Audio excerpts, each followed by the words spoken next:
Bueno, pues ayer hemos visto a José en el pozo y hemos recordado que eso nos habla del Señor Jesús en la cruz, rechazado. Y aquí está más o menos el resumen de lo que hemos visto ayer. Ya llevamos unas cuantas cosas porque hay unas cuantas arriba. José, figura de Cristo, y nosotros hemos visto esta parte ayer. A José enviado a sus hermanos por el amor del Padre, el amor que el Padre les tenía, y eso nos habla de que el Señor Jesús fue enviado desde la casa del Padre, no solo a Sicar, aunque allí está puesto Sicar, que Sicar en el Antiguo Testamento era ¿qué? Siquem, es decir, al mismo lugar el Señor Jesús fue en su compasión con los pecadores.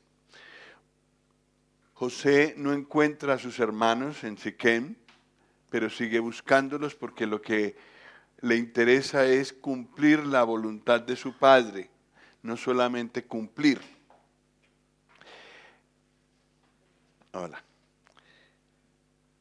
Y de la misma manera el Señor nos buscó hasta encontrarnos. Luego, estando aún él lejos, conspiraron contra él para matarle. Y eso mismo hicieron con el Señor. El problema que tenían los hermanos de José con él eran sus sueños, es decir, la revelación que Dios había dado. Quizás José no lo hizo de la mejor manera.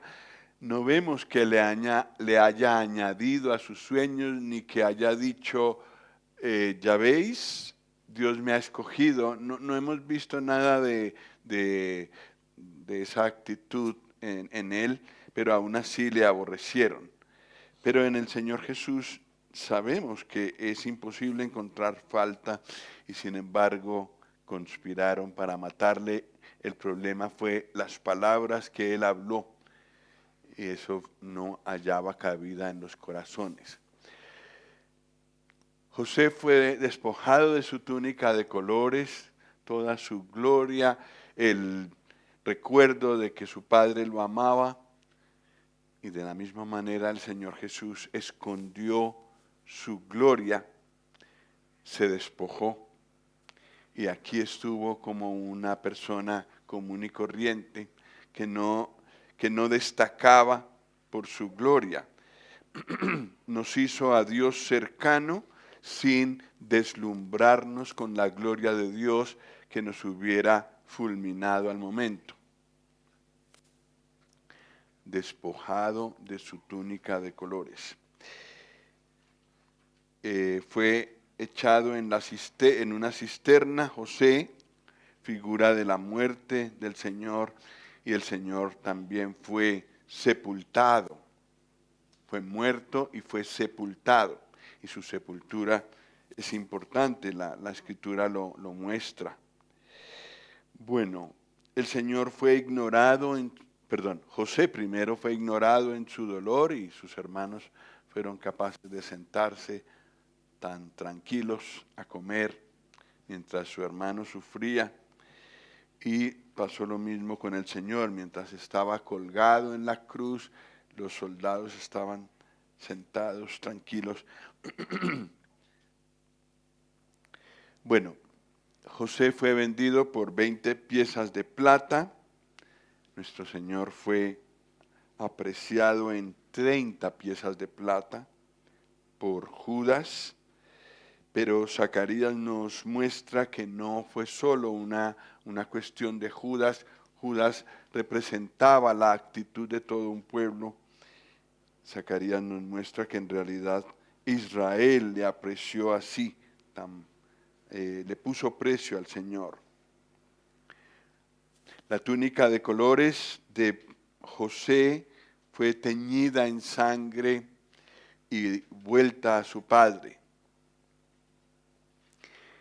El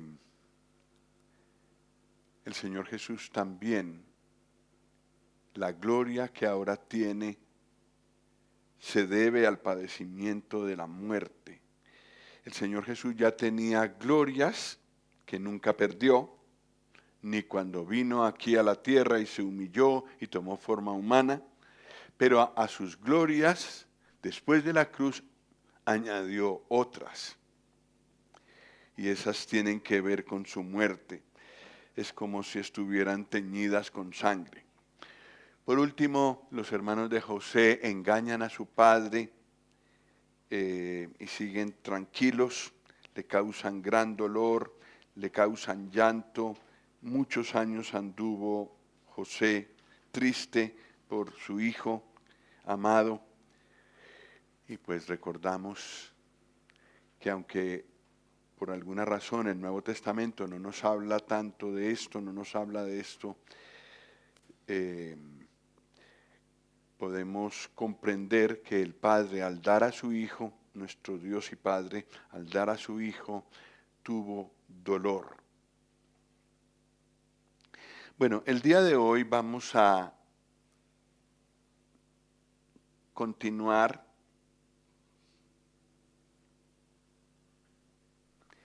con nuestro recorrido por la vida de José. Y ahora lo veremos en la casa de Potifar y también le veremos en la cárcel. Espero terminar a las 12:30. Ayer me pasé un poco, pero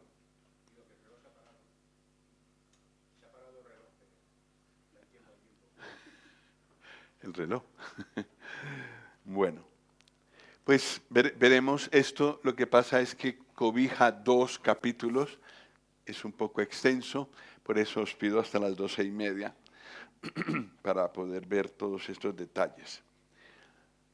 Bueno, en el panorama general de la vida de José, pues estaremos en la tercera parte.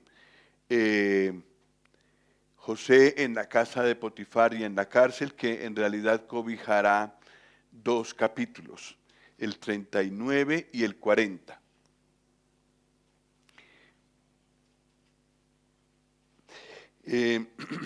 Esta regleta, digamos así, que nos muestra la vida de José en una línea, en realidad nos muestra como digo yo, como la historia del Señor Jesús en relación con nosotros, de principio a fin, cuando vino a nacer en Belén, cuando fue a la cruz, después cuando fue rechazado y entregado a los gentiles para ser crucificado, y el Señor Jesús desapareció de esta tierra. Queda mucho por cumplir de todo lo que Dios había prometido en el Antiguo Testamento. A causa de la cruz y del rechazamiento de los judíos, se abrió una brecha en el tiempo y los propósitos que Dios había mostrado a Israel que tendría, pararon, se detuvieron. Y ahora se abrió un gran periodo de la gracia en el cual la salvación de Dios, el plan de salvación de Dios llegó a los gentiles. Todo esto está incluido en este cuadro. Nosotros creemos, pensamos que hay dispensaciones. Hay hermanos que no lo ven así, son hermanos muy fieles al Señor, que algunos de los cuales admiro, pero no me es fácil en la perspectiva de ellos meter todo esto. Bueno, con la perspectiva dispensacionalista todo cuadra, todo encaja, entonces es la que vamos a ver, es la que tengo en mi corazón, la convicción que tengo, y creo que varios de vosotros también la tenéis. Nos viene bien la manera de entender toda la historia de la salvación por medio de dispensaciones. Bueno, pues vamos a continuar. Ahora vamos a ir a Génesis 39.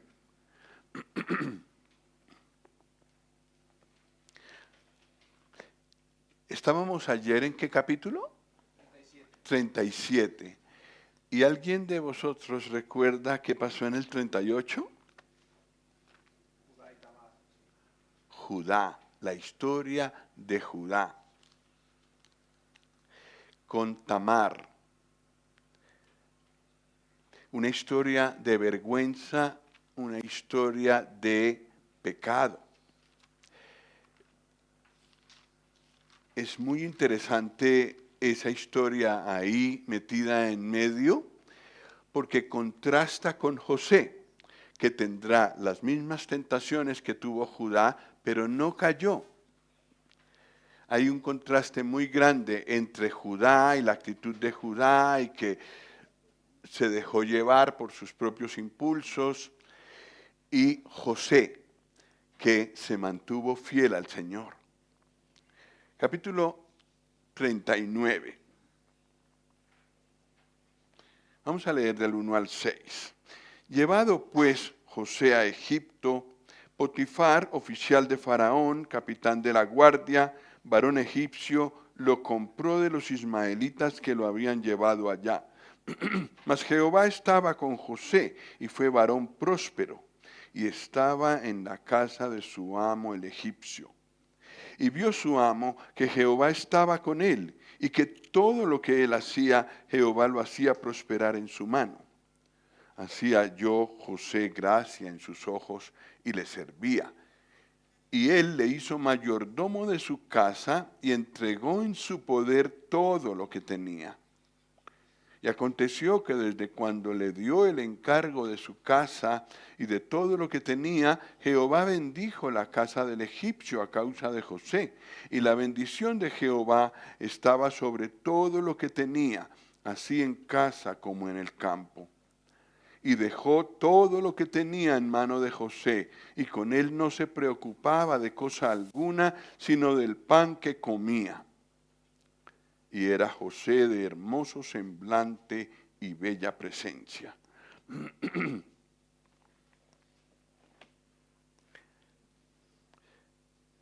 Esta es una porción muy interesante de la vida de José. José había sido fiel en casa de su padre. José había sido fiel aún en presencia de la oposición de sus hermanos. Pero faltaba probar a José más bajo otras circunstancias. Su fidelidad se debía a que estaba muy cerca del Padre. Su fidelidad se debía a que había estado muy protegido por su Padre. ¿A qué se debía la fidelidad de José? Tiene que ser puesto a prueba para que se vea de dónde provenía o a dónde miraba José para ser tan fiel. Esto nos toca muy de cerca porque nosotros también tenemos que ser probados. Es muy fácil en una atmósfera donde todo ayuda, familia, congregación, amigos, todo ayuda para que yo sea fiel al Señor. Pero es necesario que el Señor nos lleve a circunstancias donde no estamos tan cuidados ni en una atmósfera tan ideal. Ahí es donde se ve realmente dónde está nuestro corazón. Es lo que pasó con José. Y lo que veremos hoy será todo ese tiempo de prueba, circunstancias duras, lejos de casa, lejos de la seguridad de un hogar. ¿Será José fiel allí también? Eso es lo que cuenta cuando somos fieles en circunstancias adversas. Por eso, tenemos que aprender a apreciar cuando el Señor permite pruebas en nuestra vida. Lo hablábamos ayer con Fina.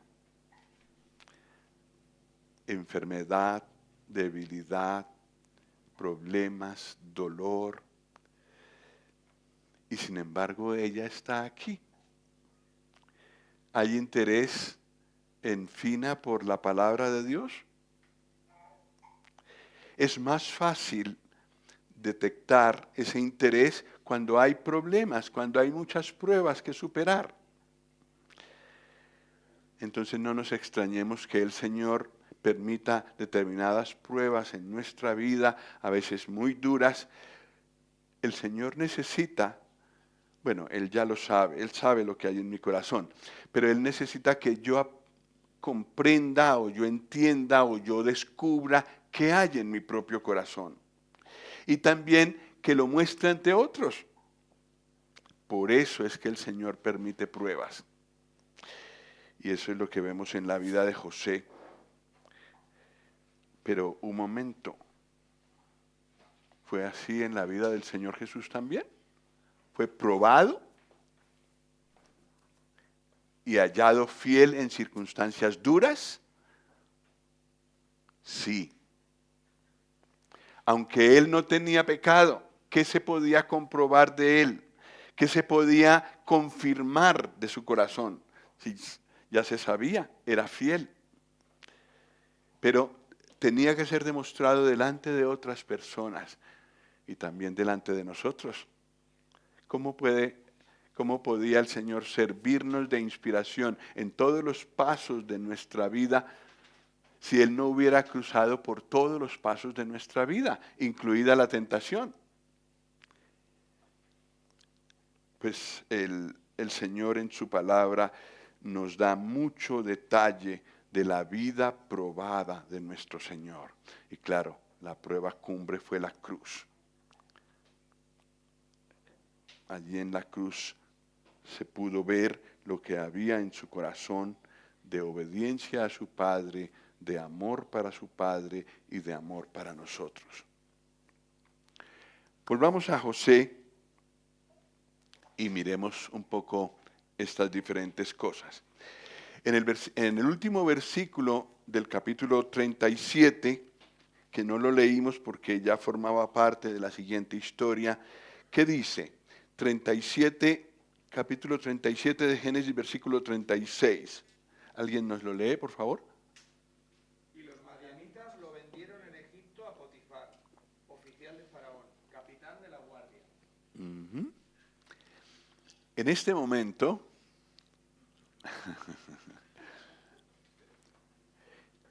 en este momento, los hermanos de José rechazan a José y lo entregan a los gentiles y ya no tienen nada que ver con él. Cuando el Señor Jesús fue crucificado, fue puesto en manos de gentiles porque a los judíos no les era permitido dar muerte a nadie, estaban bajo un imperio, entonces entregan a los gentiles al Señor y con esto consuman su rechazo. Gracias a Dios,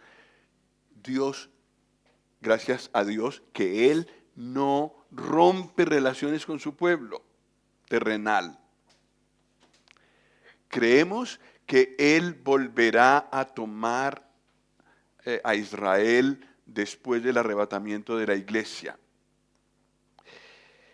Pero para Israel el Señor Jesús desapareció. Con José pasa lo mismo aquí. José es entregado en manos de ismaelitas y es llevado a Egipto, allá a los gentiles. Ya no tiene nada que ver más con sus hermanos judíos. Ahora empieza un periodo con los gentiles. Y ese periodo de José con los gentiles representa para nosotros el tiempo actual del Señor Jesús. Él está ausente de su pueblo terrenal, Israel. Él está en la gloria, lejos de la vista de los judíos. En este momento el Señor está actuando en todas las naciones, está actuando entre los gentiles. Entonces este periodo es importante para nosotros, trae enseñanza también para nosotros. Lucas 18, versículos 31 y 32.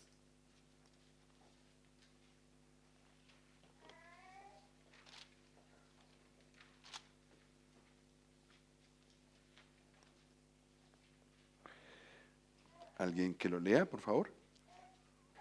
Tomando Jesús a los 12 les dijo: He aquí, subimos a Jerusalén, y se cumplirán todas las cosas escritas por los profetas acerca del Hijo del Hombre.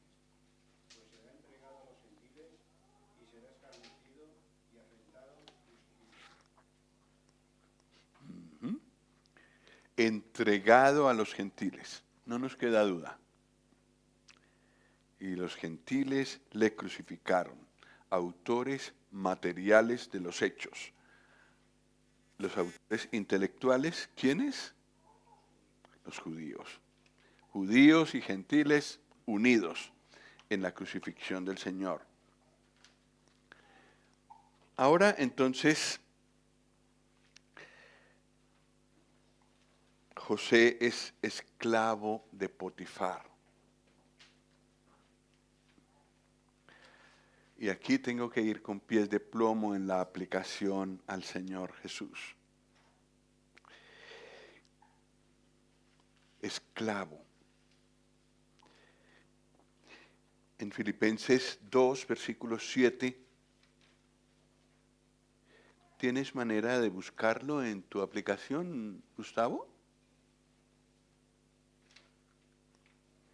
Filipenses 2, versículo 7.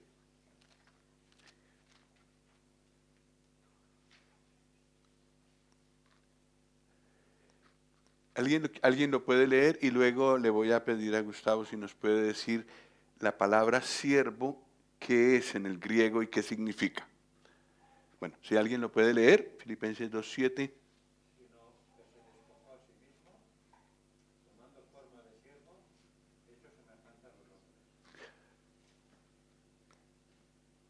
Cuéntanos. Esclavo, doulos, la palabra griega doulos, esclavo, literalmente, figurativamente, involuntario o voluntario, frecuentemente, por lo tanto, en un sentido calificado de sujeción o subordinación, esclavitud, esclavo, servir, siervo. Uh-huh. Sí, la palabra doulos tiene como significado primario esclavo. El Señor Jesús tomó forma de esclavo.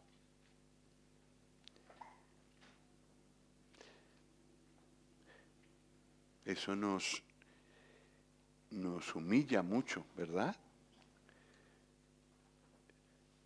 El Señor Jesús en Filipenses 2, unos versículos anteriores, nos ha dicho que estando en forma de Dios, no estimó el ser igual a Dios como cosa a que aferrarse. Y bajó, y se humilló, y se despojó hasta tomar forma de esclavo. Hecho semejante a nosotros. Y siguió su humillación, porque llegó hasta la muerte y muerte de cruz. Allí bajó, descendió hasta lo sumo. Después fue exaltado hasta lo sumo, pero descendió, se humilló hasta lo sumo. Esclavo. Vino para servir. Eso está prefigurado en este periodo de la vida de José, esclavo de Potifar. Pero dijimos que el tiempo que está José en Egipto representa al Señor Jesús actualmente. Hay un sentido en el que el Señor Jesús es Señor ya. Filipenses 2 lo dice. Dios ya lo exaltó hasta lo sumo y ya le dio un nombre que es sobre todo nombre. Ya hay muchos que se doblegan delante de Él, que doblan su rodilla delante de Él y que confiesan con su boca que Él es su Señor, los creyentes. Pero hay otro sentido en el que no vemos ese señorío de Él. Y eso es lo que podemos ver en este periodo de la vida de José. Es esclavo y a la vez llega a ser señor de toda la casa de Potifar. Lo que pasa es que Potifar entrega en la mano de José todo voluntariamente.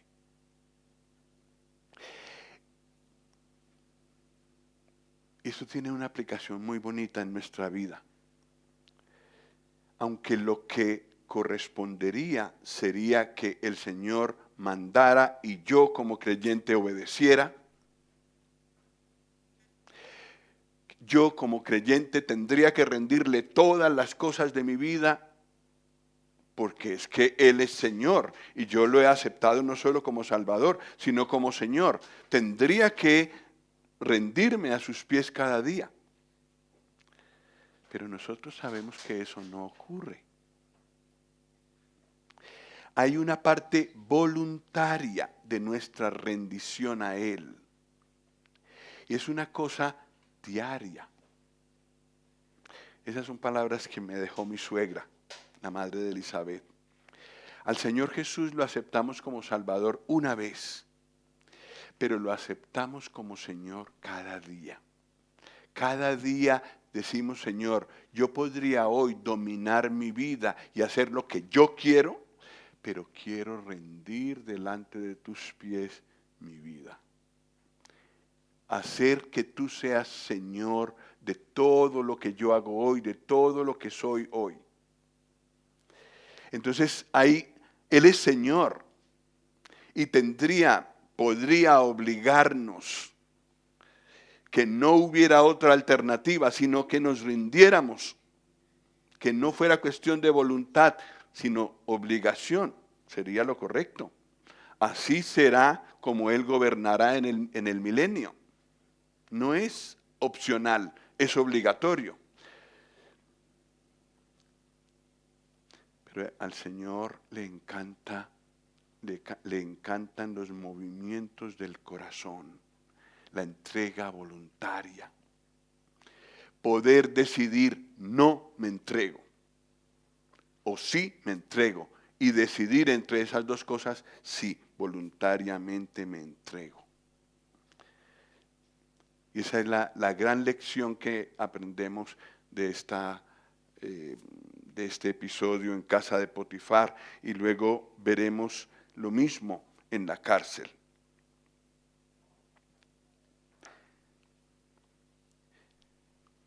Una cosa que nos dice en Génesis es que Dios estaba con José. Dios estaba con José. Eso lo dice varias veces. ¿Quiénes habían abandonado a José? Sus hermanos. Involuntariamente, su padre, que lo amaba, ya no estaba con él, abandonado. Pero Dios estaba con él. Y eso le sostuvo. Eso le ayudó para seguir en su deseo de agradar a Dios. Juan 16:32, para la aplicación al Señor Jesús.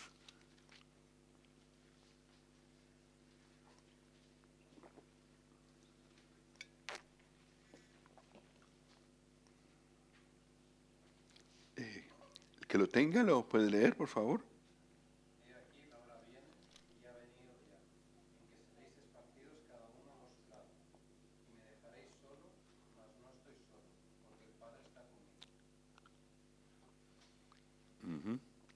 Un poco fuerte para escuchar los discípulos esas palabras, ¿cierto?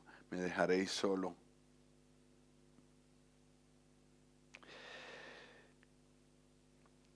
Pero no estoy solo. El Padre está conmigo. Dios estaba con José.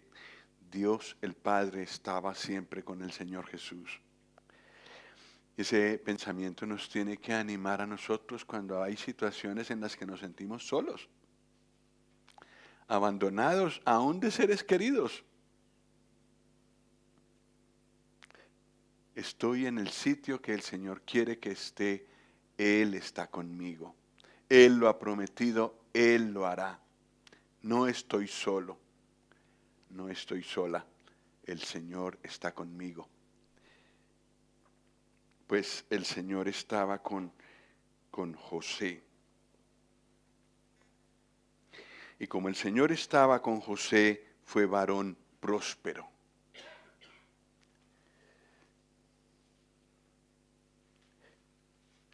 Lo que tenemos que buscar siempre nosotros es poder estar en la presencia de Dios, ¿cierto? Limpios, de tal manera que podamos decir, en este camino en el que estoy, en este momento en el que estoy, el Señor está conmigo. Es la única manera de prosperar. Allí tenemos que mantenernos y entonces también seremos prósperos. Pero bueno, si José fue próspero porque Dios estaba con él, el Señor Jesús aún más. Isaías 53:10. Isaías 53 no necesita explicación entre nosotros. Lo hemos visto muy detalladamente. Isaías 53 habla del Señor Jesús en profecía y, como dice, ¿alguien nos lee? Con todo eso, Jehová quiso quebrantarlo, negándolo a padecimiento. Cuando haya puesto su vida en expiación por el pecado, verá linaje, vivirá por largos días, y la voluntad de Jehová será en su mano prosperada. Varón próspero. La voluntad de Dios en él prosperada. Y si miramos toda su vida, así fue. Por supuesto, aquí habla del futuro, del resumen, pero así es. Todo terreno que el Señor Jesús pisó fue terreno ganado, todo fue terreno próspero. En todas las cosas, cada cosa que Él, en cada terreno que Él pisó, fue prosperado. Él lo venció, Él lo conquistó. ¿Cierto? Yo no sé si aquí existe ese dicho, en Colombia sí. Algunas personas muy melancólicas que dicen, ya ves, todo lo que yo toco lo daño. Aquí no sé si se dice, sí, a lo mejor viene de aquí y allí lo tenemos también. Sí, y es verdad, el hombre cada terreno que ha pisado lo ha dañado. Y si el Señor le permitiera llegar a la luna, bueno, ya ha llegado a la luna, pero no de la forma masificada como otras áreas, pero si el hombre tuviera esa posibilidad, allí se armaría un gran lío. Y si eso ocurriera en Marte, lo mismo. Cada terreno que el Señor le ha entregado al hombre, ese terreno ha sido perjudicado de alguna manera. La ciencia, la informática, todo. El Señor le va entregando al hombre conocimiento, el hombre descubre cosas gracias a que Dios se lo permite y es usado para bien, es verdad, muchas veces, pero también para mal. El hombre tiene ese defecto en las cosas que el Señor entrega en su mano. Pues con el Señor Jesús ocurre exactamente lo contrario. Cada cosa que Él toma, lo prospera. Y para no ir tan lejos, eso es lo que Él hace en un corazón donde Él entra. La vida cambia, pero no para mal, para bien. Él la mejora, Él la prospera. Y contra mayor sea la entrega a Él, tanto mayor prosperidad Él produce en una persona. Varón próspero.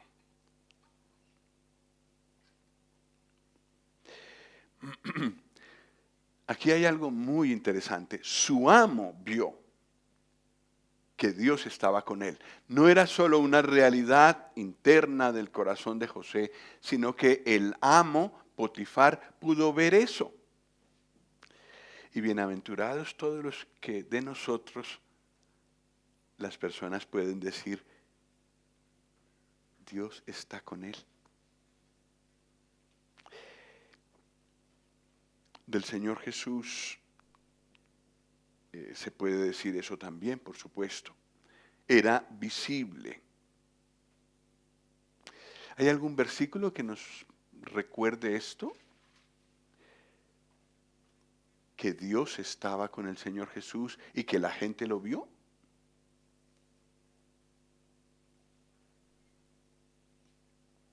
Un versículo, un versículo, un versículo. Pero cuando sana al ciego, dice que nadie puede hacer esto. Bueno, cuando Nicodemo, dice que nadie puede hacer estas cosas si Dios no está con él. Ajá, sí, sí. Y tal vez hubo más ocasiones, seguramente hubo más ocasiones, ¿cierto? Cuando Pedro está predicando en la casa de Cornelio, también lo dice, Dios estaba con él. A ver si encontramos el versículo. Hechos 10.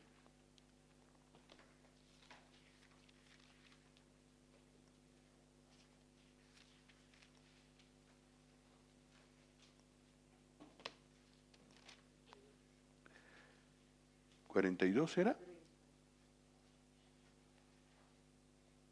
32. 38, perdón. Dios estaba con él. Cómo Dios ungió con el Espíritu Santo y con poder a Jesús de Nazaret, y cómo éste anduvo haciendo bienes y sanando a todos los oprimidos por el diablo, porque Dios estaba con él. En Juan hemos leído esto, pero de boca del Señor Jesús. Aquí tenemos un testigo, Pedro, que dice esto. Dios estaba con él. También se nos dice allí en Génesis 39 que José halló gracia en los ojos de Potifar. También se nos dirá es lo mismo del jefe de la cárcel, que José halló gracia. Yo tenía un poco de temor de buscar la aplicación en el Nuevo Testamento al respecto, porque, a ver, guardemos las proporciones. ¿Quién es el Señor? ¿Quién soy yo? ¿Quién tiene que hallar gracia delante de quién? Pero la verdad es que la Biblia sí habla de esto. En Lucas 2:52, en cuanto al Señor Jesús.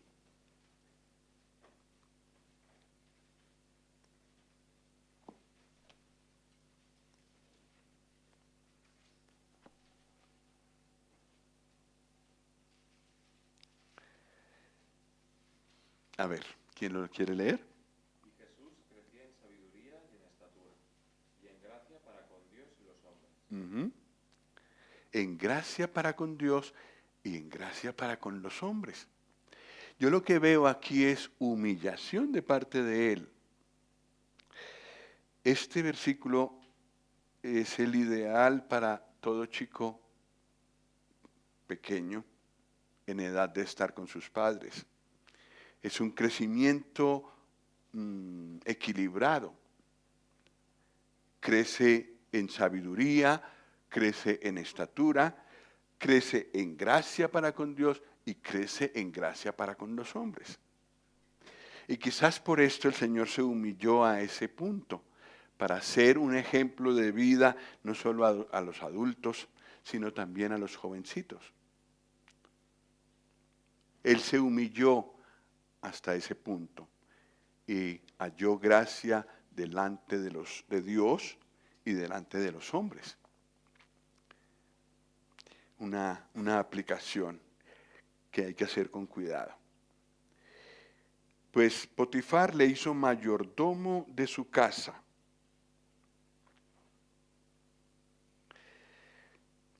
Esto fue una decisión que Potifar tomó. Le hizo señor de su casa, le hizo el administrador de su casa, entregó en su mano todo. Vamos a mirar la aplicación al Señor Jesús en Lucas 7, 29 y 30.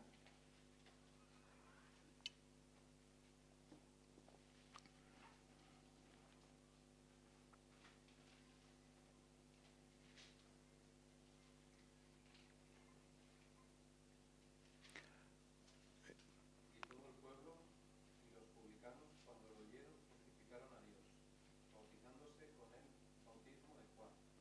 Mas los fariseos y los intérpretes de la ley desecharon los designios de Dios respecto a sí mismos, no siendo bautizados por Juan. Ujú. Ese versículo 30 sobre todo me ha impresionado mucho.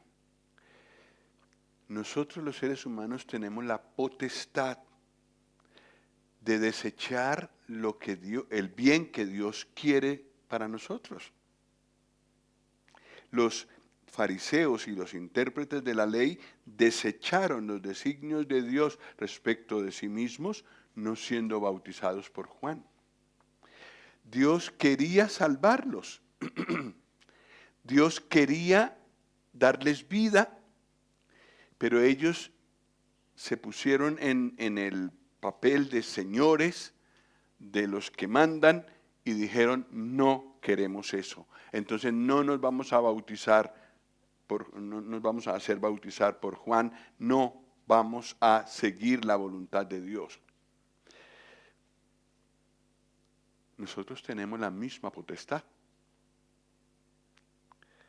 Podemos decir, el Señor tiene un plan con mi vida,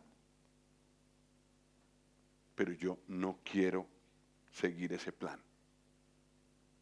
Lo podemos hacer.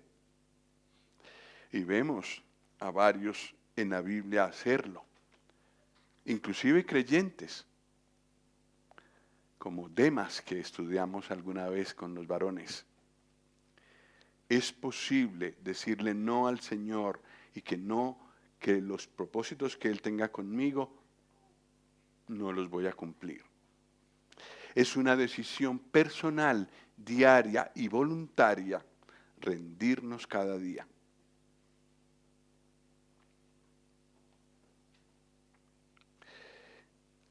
Como se nos dice en Romanos 12, versículos 1 y 2.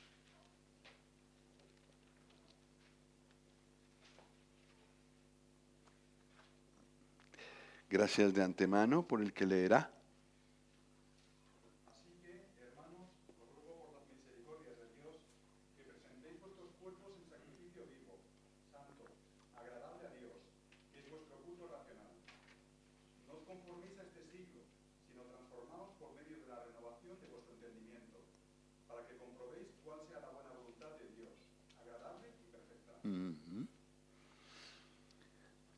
Llegar a la voluntad de Dios, que es el final del versículo 2, requiere un camino de rendición voluntaria.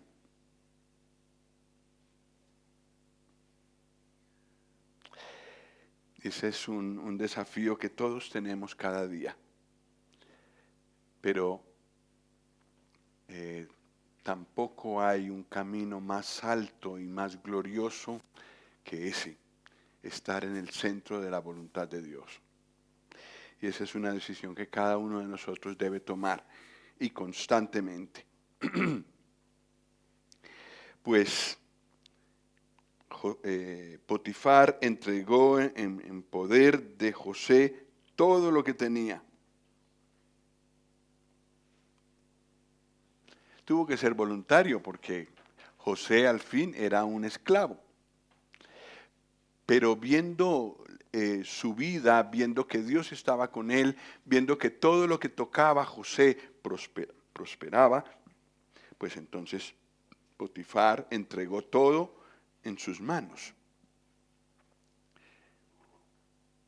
Esto nos recuerda las palabras de Juan 3:35 respecto al Señor Jesús.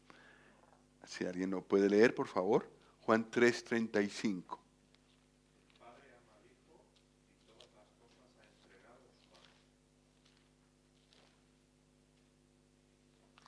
Tremendo. ¿Lo leemos todos juntos? Está muy bonito. Juan 3:31.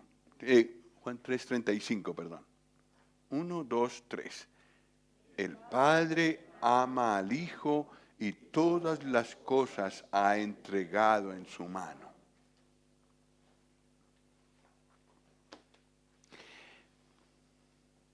El Padre Dios, el Dios Todopoderoso, que conoce los corazones, que conoce el corazón del Señor Jesús, ha entregado en su mano todo. Todo.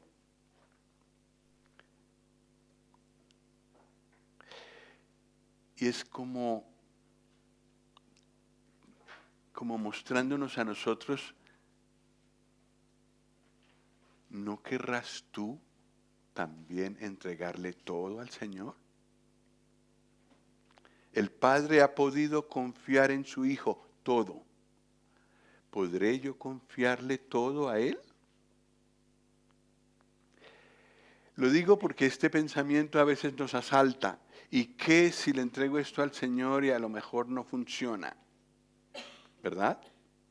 Tal vez no lo decimos, tal vez no nos atrevemos a decir eso, pero sí nos cuesta trabajo realmente confiar en que Él lo hará bien, en que si yo le entrego cierto aspecto de mi vida, Él lo va a administrar bien, va a estar bien en sus manos.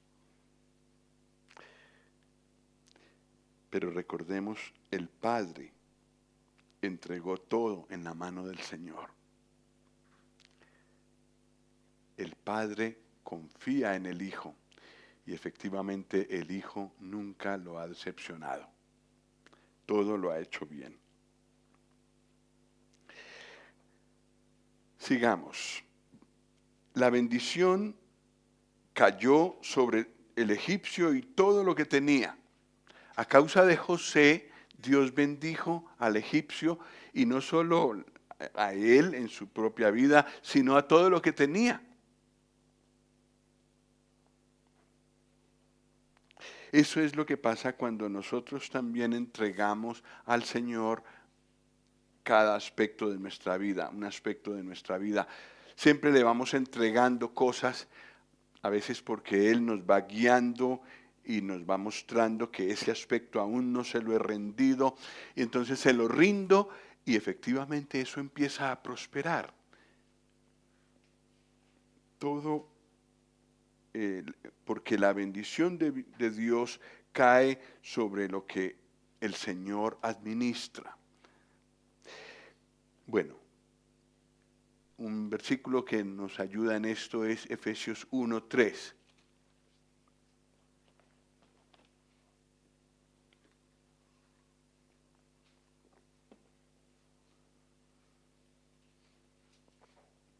Por favor. Bendito sea el Dios y Padre de nuestro Señor Jesucristo, que nos bendijo con toda bendición espiritual en los lugares celestiales en Cristo. Bendecidos por causa de Cristo. Potifar, bendecido por causa de José. Nosotros bendecidos por causa de Cristo. Y con una bendición que cubre todo. Pues esto ya es real para nosotros. Hemos sido bendecidos con toda bendición espiritual en los lugares celestiales en Cristo. Pero si esto es así en las esferas más altas, pues también lo es aquí. Cuando le puedo entregar al Señor un determinado aspecto de mi vida, notaré no solo que prospera, sino que la bendición de Dios está sobre ese aspecto que yo le he entregado. Y yo creo que el mensaje que el Señor quiere darnos con todo esto es animarnos a entregar en sus manos las cosas que nos cuesta trabajo entregarle. Pero estarán mejor en su mano que en la mía. aunque todos mis sentidos se rebelen contra eso, esa es la realidad. Pues sí, Potifar dejó todo en la mano de José y con él no se preocupaba sino del pan que comía. Qué vida de descanso la de este hombre. Ya no tiene que pensar en cómo administro esto, qué va a pasar allí, qué va a pasar allá. Eso está bien con José. José ya lo hace bien, yo no tengo que preocuparme. Esa debería ser la vida del creyente, ¿verdad? De descanso. No tengo nada que preocuparme porque todo se lo he entregado al Señor. Él sabrá lo que hace conmigo. Paz. En vez de afán y tengo que controlar esto y tengo que mirar esto y tengo que mirar esto. ¿Y cómo irá esto? Puedo estar tranquilo, en paz, porque esas cosas están en la mano del Señor y están bien. ¿De qué me preocupo? De lo que como y poca cosa más. Eso era lo que hacía Potifar con José. En realidad el apóstol Pablo vivía con esta seguridad, 2 Timoteo 1:12.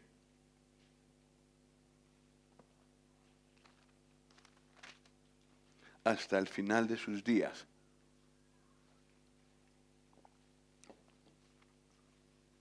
¿Alguien lo puede leer, por favor?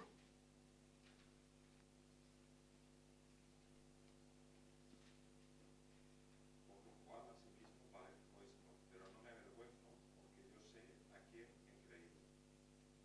Y estoy seguro que es poderoso para guardar mi depósito para aquel día. A Pablo fue dejado solo, Pablo sufrió mucho, está terminando sus días, 2 Timoteo es su última carta, pero está tranquilo. Las cosas aquí van muy mal, aquí terrenalmente, hay muchos problemas, muchas decepciones, pero yo sé quién tiene en su mano mi depósito. Y estoy seguro que es poderoso para guardarlo. Estoy tranquilo.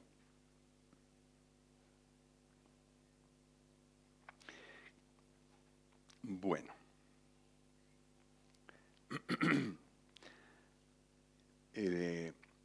José ha pasado la prueba en casa de Potifar. Es decir, esta parte de la prueba en casa de Potifar. Le espera una prueba mayor, porque a los buenos alumnos el Señor les da un examen superior. José necesitaba comprobar bajo circunstancias aún más dolorosas que era fiel. Antes de que fuera puesto como señor de Egipto, antes de que pudiera reencontrarse con sus hermanos, esto era necesario. Entonces viene el episodio con la esposa de Potifar. Génesis 39, del 7 al 20.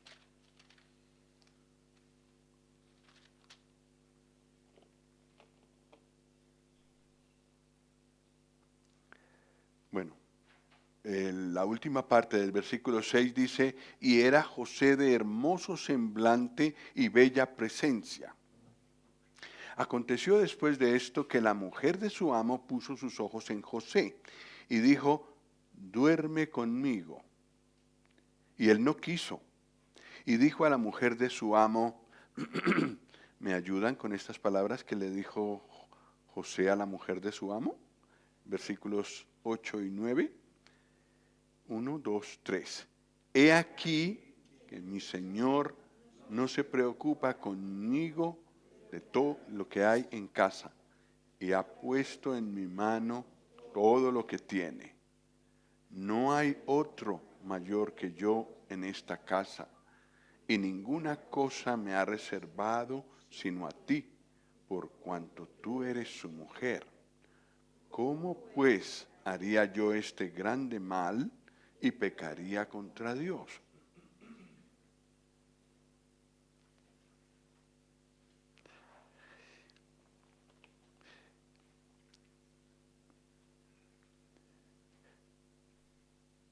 José era de hermoso semblante y de bella apariencia. Esto, lo primero. Esto tiene una contraparte con el Señor Jesús que quizás vemos primero antes de empezar con el problema, con el lío con la mujer de Potifar. Cantares 5:16. Cantares representa al Señor Jesús y su iglesia. Y ahí en Cantares Él es el amado. Cantares 5:16. Tu paladar dulcísimo y todo es codiciable. Ujú. Tal es mi amado, tal es mi amigo, o donceles de Jerusalén. Sí. Las personas, eso nos lo dice Isaías 53, no ven ningún atractivo en el Señor. No es atractivo. Pero cuando lo recibes a Él, cuando vives con Él, cada vez es más hermoso. Y no sé qué poeta entre vosotros compuso la letra del himno que cantamos ayer. ¿Os acordáis el primero de los dos que cantamos ayer? ¿Cuál era, Cristian? ¿Recuerdas el himno que nos guiaste ayer de primero? Cuán bello es el Señor. ¿Qué más sigue diciendo ese himno? Cuán hermoso es el Señor. Es decir, la persona evidentemente que compuso este himno estaba deslumbrado por la belleza del Señor. Le encontraba mucho atractivo. Cosas hermosas, muchos aspectos de su vida que le hacen decir cuán bello es el Señor, cuán hermoso es el Señor. Y lo cantamos. Estamos convencidos de eso. Cuando conocemos al Señor, Él empieza a ser así para nosotros. Para los que están fuera, no nos engañemos, Él no es atractivo. Le veremos, mas sin atractivo, dice Isaías. Pero cuanto más conoces al Señor, tanto más quieres conocerle, tanto más ves su belleza. Y de esto probablemente habla, pues, el hecho de que José fuera así, era atractivo, era bien parecido, dicen en mi país, hermoso semblante y bella apariencia. Entonces la mujer de Potifar le dice, duerme conmigo. Y la respuesta de José tiene que ver primero con su amo y le dice, él me ha confiado todo. ¿Cómo voy a hacer yo, cómo le voy a traer tal decepción? Lealtad a su amo. Pero también después dice, y pecaría contra Dios. Lealtad a Dios. Aquí está siendo puesto a prueba él en su lealtad de corazón. Él sabe que el pecado de fornicación, y sigue siendo lo mismo hoy en día para nosotros, es una falta contra un ser humano, pero también contra Dios. Entonces, hay que huir de ese pecado, del pecado de la fornicación.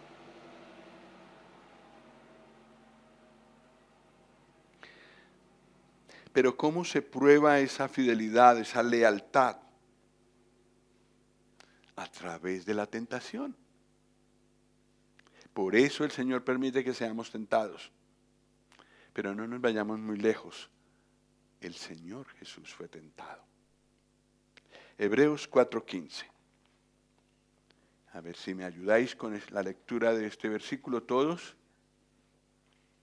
Hebreos 4:15.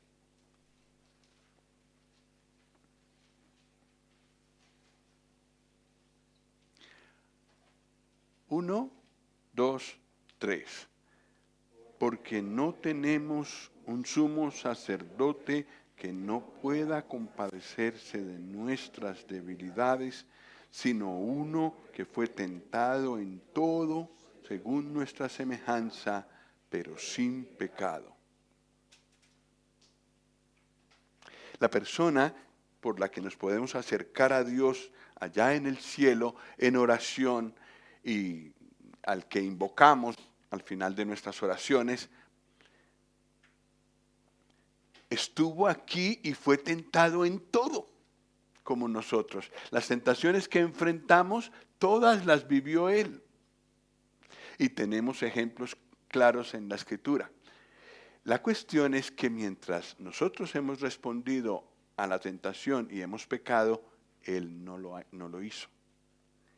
Tentado en todo según nuestra semejanza, pero sin pecado. La tentación es una cosa negativa, es una ofensa, sobre todo cuando quieres vivir bien para el Señor. Pero el Señor Jesús se sometió a eso. Es una ofensa.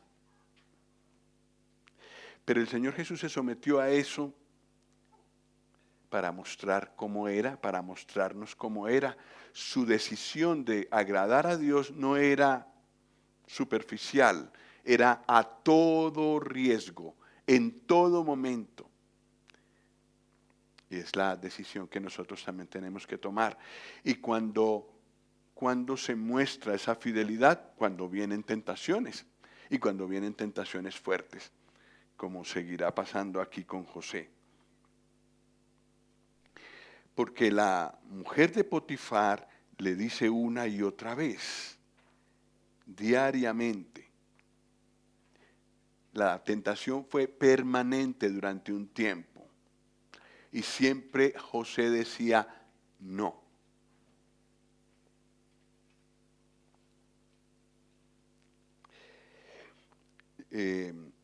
José no podía salirse de esa situación. Él era esclavo allí, no podía irse a otro lugar, no podía buscar otra alternativa. Tenía que quedarse ahí y servir. Pero allí, en el lugar donde estaba, allí fue fiel y fue fiel permanentemente, a pesar de que la tentación fue repetida. Pero el día llegó en que estaban solos. Es decir, las circunstancias se daban para caer. Además, ella volvió a insistir y esta vez cogió la ropa de José. Duerme conmigo, sí o sí. Entonces, ¿qué hizo José? Huyó. Ya no razonó, ya no le dijo, pero ¿no sabes lo que me estás pidiendo? ¿Qué de mi amo? ¿Qué de mi Dios? Ya no es momento de hablar, es momento de huir. Y de la tentación, ese es el consejo que el Señor nos da en 1 Corintios 6, 18.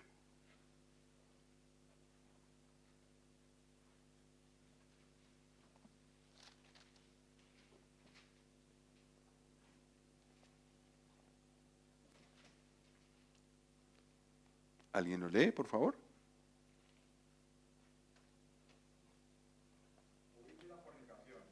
Cualquier otro pecado que el hombre cometa está fuera del cuerpo, mas el que fornica contra su propio cuerpo peca.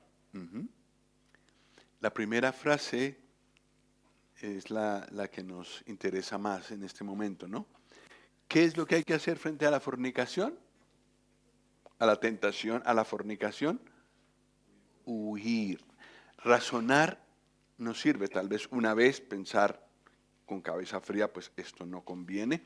Pero muchas veces nos veremos en situaciones en las que no es momento de razonar, es momento de huir.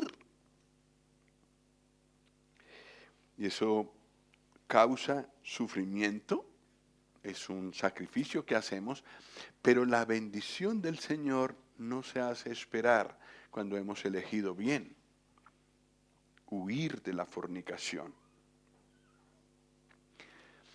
¿Cuál fue la respuesta del Señor Jesús cuando Él fue tentado? Porque Él se sometió a la tentación.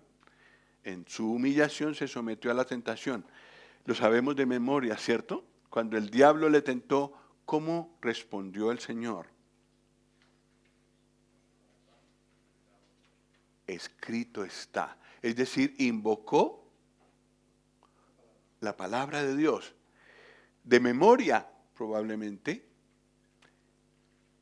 el versículo adecuado, él lo citó en el momento adecuado y la tentación perdió toda su fuerza. Y el tentador también. Vamos a mirar uno de estos casos en Mateo 4. Porque es muy útil verlo, recordarlo.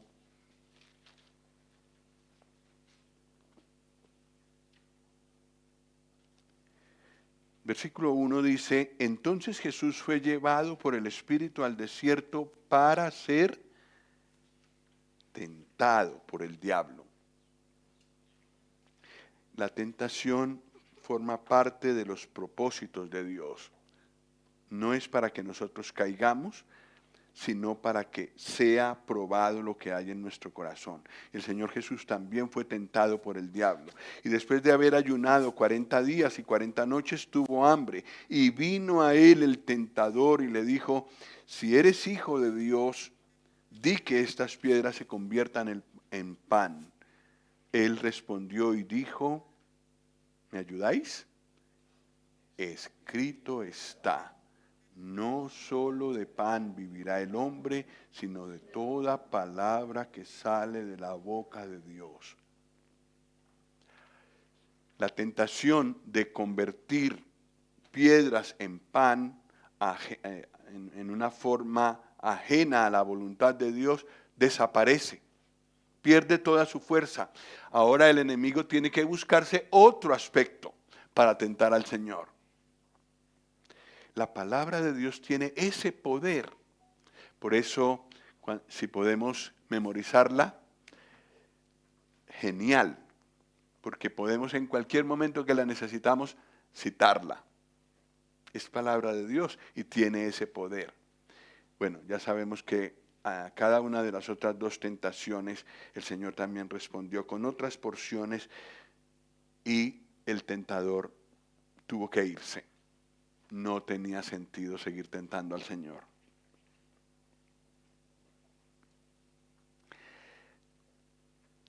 Bueno, ella encuentra testigos falsos, los fabrica.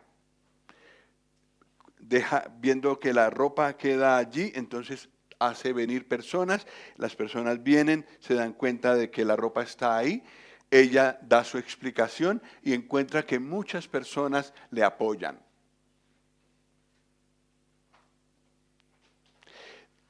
El que sabía la verdad era el Señor estaba con José, el Señor sabía que sabía lo que había pasado y José realmente había huido de allí para no pecar contra Dios, pero ella terrenalmente encuentra testigos falsos, cosa que también pasa con el Señor, lo sabemos. No pudieron encontrar testigos para acusarlo, entonces tuvieron que encontrar testigos falsos. Y hubo testigos falsos. Marcos 14, 56.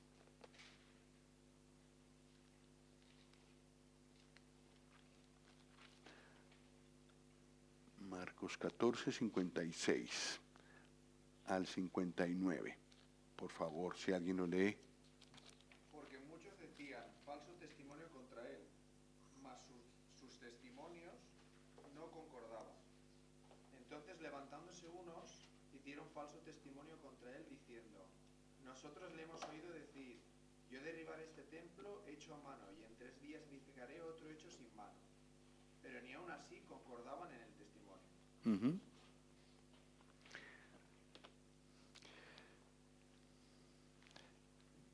Pues una gloria para José parecerse así al Señor Jesús.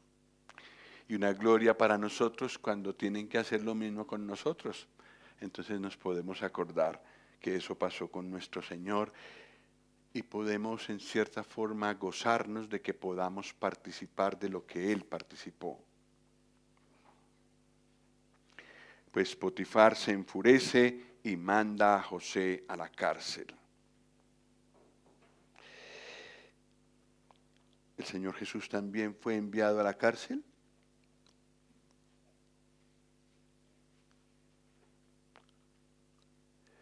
Pues no que haya estado mucho tiempo en la cárcel, pero estuvo retenido, fue cogido, fue apresado. Y Isaías 53:8 menciona la cárcel en relación con él.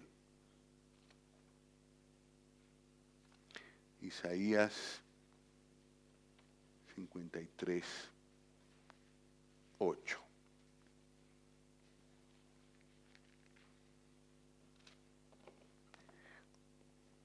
Por cárcel y por juicio fue quitado, y su generación, ¿quién la contará? Porque fue cortada de la tierra de los vivientes, y por la rebelión de mi pueblo fue herido. Por cárcel y por juicio. Cárcel. Pues este tiempo de José en la cárcel nos recuerda que nuestro Señor también estuvo apresado. También lo prendieron y lo pusieron bajo cuidado de guardias mientras le hacían el juicio. Por cárcel y por juicio fue quitado. Bueno, a ver, el último, en Génesis 39,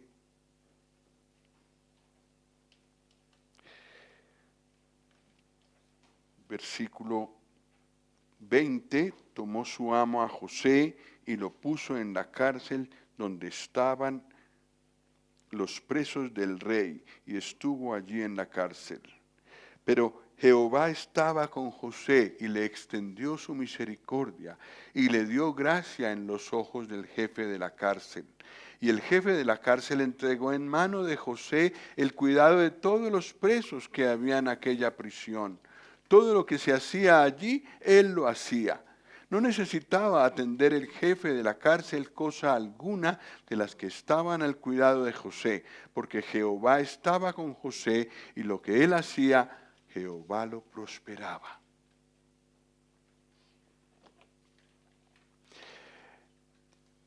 Repetimos la historia de la casa de Potifar. Otra cosa que le es entregada a José, otra cosa que administra bien.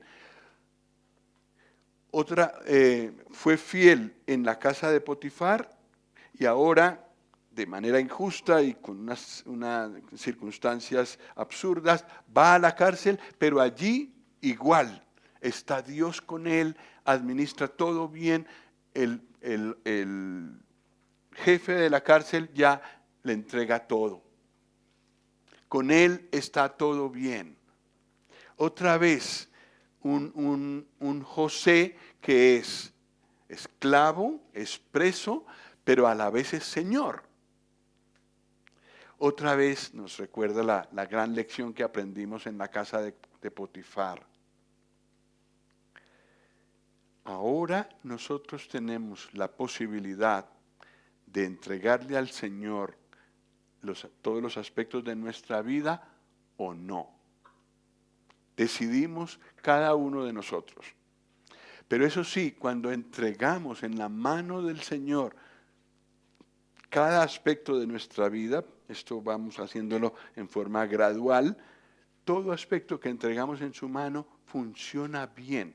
Él lo administra bien. El Padre ha confiado en Él todas las cosas y nos invita a nosotros también voluntariamente a confiar en las manos del Señor Jesús todas las cosas de nuestra vida.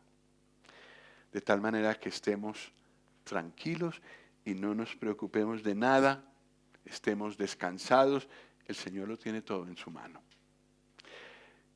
Pero qué curioso, Él, el Señor del universo, Él ante quien toda rodilla se doblará. Él, el centro de todos los propósitos de Dios, se pone en esta posición. Pues que el Señor nos ayude a confiar voluntariamente en Él y a entregarle en sus manos todo. Gracias.